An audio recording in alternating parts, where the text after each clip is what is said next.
Muy bien, seguimos en la mira y ahora con Ricardo Galarza. ¿Qué tal, Gabriel? ¿Cómo estás? Muy bien, bueno, como ustedes sabrán, se cumple un año en estos días, se cumplió un año de la incursión del grupo Hamas en territorio israelí, matando a 1.100 israelíes y teniendo 100 y pico de prisioneros.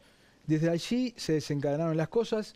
Hezbollah, el partido de Dios que opera en Líbano y que es la milicia armada más potente del mundo, con el apoyo de Irán, atacó con 200 misiles a Israel, y ahora Israel está esperando a dar la respuesta. Ya Israel demostró que infiltró Hamas, que infiltró Hezbollah, les arrancó la cabeza a los principales líderes.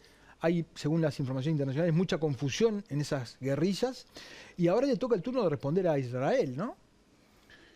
Contra Irán, decís tú, sí. Sí. Por supuesto, porque el 1 de octubre vimos este ataque con misiles que obviamente le dio la vuelta al mundo, y es lo que estamos, a la espera de eso. Ahora, a un año de los atentados de Hamas, el 7 de octubre del año pasado, estamos ya en una guerra, en 3 conflictos en uno, prácticamente, ¿no es cierto? Si querés, 3 frentes de Israel en un solo conflicto, pero... ¿Qué son? ¿Palestina? O sea, Gaza, que era lo que tenía, Hezbollah, como dijiste, en el Líbano. En el Líbano. Y ahora Irán. Entonces, ya es una guerra regional. Igual ya Estados Unidos también bombardeó a los hutíes. Exactamente. Bueno, que aparte son parte de los grupos proxy de Irán, ¿no es cierto? Lo que llaman el eje de la resistencia. Lo que ellos llaman el eje de la resistencia. Exacto. Hezbollah, toda la media luna fértil esa, Irán, Siria, Hezbollah en el Líbano y los hutíes en el Yemen. Pues bien, en estos momentos ya estamos en un escenario de guerra, si no total, al menos regional, que se puede convertir en algo más grande, como habíamos venido hablando acá desde que esto empezó, ¿no? Entonces yo creo que es muy difícil en este momento para Israel responder a ese ataque, por eso se ha demorado tanto, porque siempre vemos que responde inmediatamente, y en este caso no es sencilla la respuesta. Hay opciones que se barajan que a mí me llaman mucho la atención en la prensa internacional. Dos anotaciones. Estados Unidos está participando de muchas maneras. En su momento a Hassan Nasrallah, que era el líder de Hezbollah, lo podían haber matado hace unos meses, porque lo tenían en la mira, y Estados Unidos le dijo a Israel no lo hagan. Al final Israel lo hizo. Pero otras veces, como en estos últimos bombardeos de Israel, Estados Unidos dijo no bombardeen, e Israel igual bombardeó. O sea que tampoco está mucho bajo el control de Estados Unidos. No, porque Netanyahu, el primer ministro Benjamín Netanyahu de Israel, aprovecha un poco la debilidad del gobierno Biden, o sea, un gobierno profundamente debilitado, sobre todo desde que él renunció a la reelección, y hay un poco una especie de vacío de poder en la Casa Blanca en este momento. Entonces, ya antes de que esto sucediera, Netanyahu no era mucho el caso que le hacía, pero ahora muchísimo menos, y bueno, vimos cómo antes incluso de matar a Nasrallah en el sur de Beirut, yo no sé si te acordás, el 16 de septiembre por ahí, había habido un ataque, un ciberataque masivo contra los militantes de Hamas a través de los pagers y los handys, los beepers y los walkie-talkies. Les metieron explosivos y les mandaron un mensaje ese día a una hora y volaron miles de personas, ¿no? Lo tienen intervenidos, ¿no? Están muy metidos adentro de la estructura.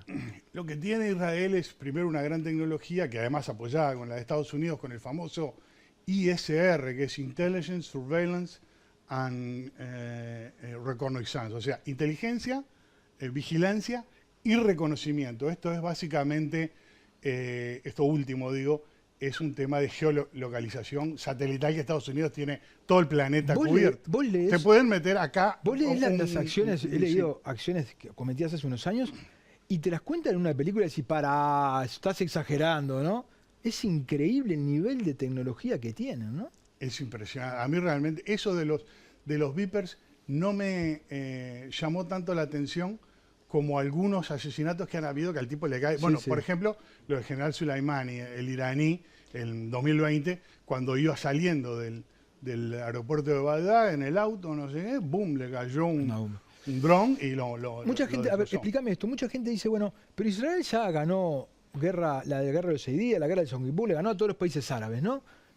Pero sin embargo, cuando invadió el Líbano las últimas veces no le fue tan bien. No, en el 2006 definitivamente la pasó muy Pero mal. es una posibilidad que Israel se tire otra vez a invadir Líbano. Bueno, ha iniciado lo que ellos llaman una incursión limitada. Y ya vimos en los primeros días cómo había perdido 8 soldados en una refriega ahí. Y después hubo una especie de silencio radio en los medios israelíes, por lo menos lo que yo consulto, que son los más importantes, y no se habló mucho de eso, básicamente porque es la información que les da el gobierno, ¿no? Los medios israelíes son buenos, Haaretz es muy bueno, por ejemplo, ¿no? Al Jazeera ya no está más ahí, pero más o menos podés tener una idea, por lo menos de cómo va la cosa, en este caso en el frente, ¿no? Pero no fue así y no sabemos realmente en qué está en este momento su incursión terrestre. No nos olvidemos que el Líbano no es Gaza, ¿no es cierto? Como vos bien dijiste, han tenido problemas. Vamos a ver, para medir las dimensiones de lo que estamos hablando, un mapa que hizo Diego de Ríos, fíjense, estos son Líbano e Israel juntos, montados sobre el mapa de Uruguay. Fíjense de lo que estamos hablando, las distancias. Las distancias son 3 departamentos, entran 4 veces los 2 países en Uruguay. Tremendo. Sí, creo que es un poquito más grande que Tacuarembó, solo Israel, ¿no? Según recuerdo. Ese mapa sí nunca lo había visto puesto, pero está muy interesante. Y bueno, en fin, el Líbano, más allá de que es un país con muchísimos problemas, un país con un gran sectarismo, esto a partir de la segunda mitad del siglo XX se encarginó por completo, porque ahí había un país que era la Suiza de Oriente, le decían, ¿no? Y a Beirut inclusive, la París del mundo árabe. En fin, era una sociedad muy moderna y que ha venido evolucionando de una manera estrepitosa desde el 48, desde la partición justamente de Palestina. Allí, obviamente, los primeros refugiados palestinos fueron a Jordania, pero también fueron allí, crearon un tema demográfico importante. Ahí la mayoría eran cristianos, aunque parezca mentira, maronitas, que eran las élites, eran quienes gobernaban. Y de un tiempo a esta parte, después aparte todos los expulsados chiitas de todos lados iban ahí. Por eso hoy por hoy la población más grande es chiita, ha habido un cambio demográfico total. Después vienen los sunitas y después vienen los católicos, que además están divididos en un montón de sectas. Entonces es un país al borde siempre de la desintegración. Eso hay que tenerlo en cuenta también. Lo cual no quiere decir, como bien decís, que vaya a ser sencillo para Israel. También es cierto que hay una desproporción en los ataques de Israel, que hay que mencionarlo, ¿no? Hezbolá ha cometido actos terroristas tremendos, injustificables, y yo ciertamente no les tengo ninguna simpatía, pero también hay un principio de proporcionalidad en el derecho internacional, que Israel, bombardeando 6 edificios en una sola y aplanándonos por completo y pereciendo cientos de civiles, pues no es lo más adecuado. Incluso ¿no? La explosión de los Vipers se dio en mercados y lugares abiertos, ¿no? Que claro, alguna gente que estaba al lado han muerto y otros han sido heridos en la onda expansiva, muchos. O sea que, y aparte hemos visto antes en Gaza, fue también una respuesta absolutamente disparatada a los atentados del 7 de octubre. En cualquier caso, lo de Irán es otro tema completamente diferente, ¿no? Porque ahí no sabemos realmente cuáles son las capacidades de Irán. Los expertos en energía nuclear y en bombas nucleares, todos parecen coincidir, al menos en Occidente, ¿no? En que Irán ya tiene armas nucleares. Entonces, es una cosa muy, muy complicada, ¿no? Vos decías, ¿cuál sería la respuesta de Israel? Bueno, se manejan unas opciones realmente espeluznantes, ¿no? Una es que ataquen las instalaciones nucleares de Irán. ¿Pero vos no te parece que si tuviera el arma no lo hubiera declarado para evitar justamente un ataque? Yo no creo que lo hubiera declarado, realmente no. ¿Por?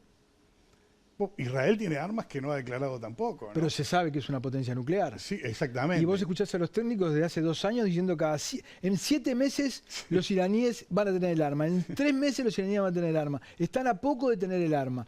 Me llamaría la atención que... Yo, como vos, no creo que tengan la bomba. Ajá. Pero los expertos creen otra cosa. Y eso es lo que uno Ahora, les llama la atención cuando los consulta. Vos comentabas, ¿no? Y yo me lo he preguntado, ¿no? ¿Por qué no atacan las bases nucleares para evitar que el arma se pueda terminar de confeccionar? Pero eso provocaría un Chernobyl. Claro, exactamente. Podría provocar, digo, un Chernobyl, porque estas instalaciones que Irán conocidas tiene como 6, muchas son de enriquecimiento de uranio y están bajo tierra, metidas en montañas, como la de Fordow, por ejemplo. Y le pegás a eso y sí, vas a crear una nube radioactiva como la que vos decís de Chernobyl, que aparte por mucho tiempo se extendió por buena parte de Europa, exponiendo a 10 millones de personas Pero casi entonces, a la radiación. Entonces, ¿cuál sería, es tremendo. ¿cuál sería el camino para evitar que Irán construya la bomba si no es a través de un ataque? No, o sea, eso no.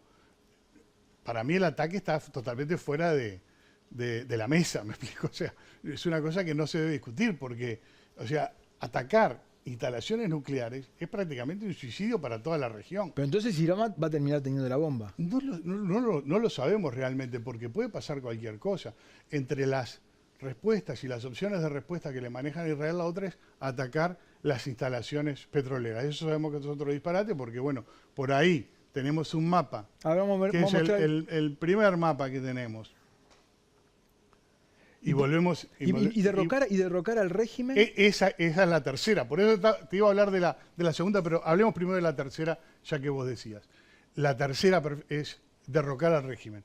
Pero eso tampoco es sencillo, que castigando a la población o bombardeando vayan a derrocar internamente al régimen. Entonces, es una situación muy complicada. Lo que te decía, ahí está el Golfo Pérsico, ¿no?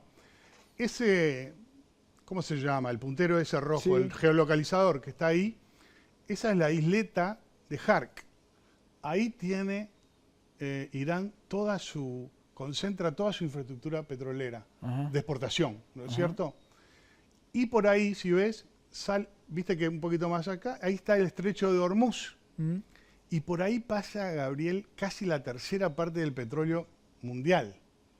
Entonces, si vos atacás las instalaciones petroleras y generás un bloqueo en ese estrecho, lo que generás es una crisis económica mundial. Una crisis mundial, porque por ahí pasa aparte el 90% del petróleo que Irán vende a China y al este asiático. Entonces China se convertiría en una potencia más agresiva en procura de ese petróleo, los precios se dispararían y creo yo que la inflación nos comería a todos, ¿no? O sea que las opciones no son sencillas y yo creo que por eso vemos que Israel pasan los días y no ha movido ficha. Y demora. Ahora, sí podría hacer un ataque profundo sobre Hezbollah en Líbano y liquidar a Hezbollah. Bueno, la idea era esa. Cuando empezó a atacar el sur de Beirut, por ejemplo, decían, bueno, vamos a eliminar a Hezbollah. Yo no sé si esto es tan sencillo, ¿no? La estrategia de lo que se llama la decapitación está visto que no funcionó, ¿no es cierto? Porque estas son organizaciones la Hidra, muy horizontales, exacto, o sea, vos las descabezás, pero siempre sale alguien y además de que aunque no salga, tienen una dinámica que las hace muy flexibles y muy movedizas ante los aparatos de seguridad del Estado. Tiraron 200 misiles y fíjate lo que se armó, tiene 200.000 misiles Hezbollah, de distintas características. Sí, y tiene unos más grandes de los que está tirando. Pero más allá de eso, no sé si es tan fácil. La idea de Israel es eliminar primero a Hezbollah. Creo yo que por eso también se está demorando. Eso no sé si es posible, si es tan sencillo, en este momento. A corto plazo es probable que los diezmen, ¿no es cierto? Pero después no es sencillo eliminarlos, derrotarlos, sí. Yo creo que los pueden derrotar, pero ya vemos cómo la incursión terrestre que es necesaria para ello tampoco es tan sencilla. Entonces yo creo que estamos en un cuello de botella y que no convino abrir todos estos frentes para Israel, ¿no es cierto? Seguiremos monitoreando esto si es que nos cae la bomba antes. Ojalá que no. Ojalá que no. Ricardo, muchas gracias. A ti. Gracias a ustedes por haber estado ahí. Los esperamos la semana próxima. Que pasen bien.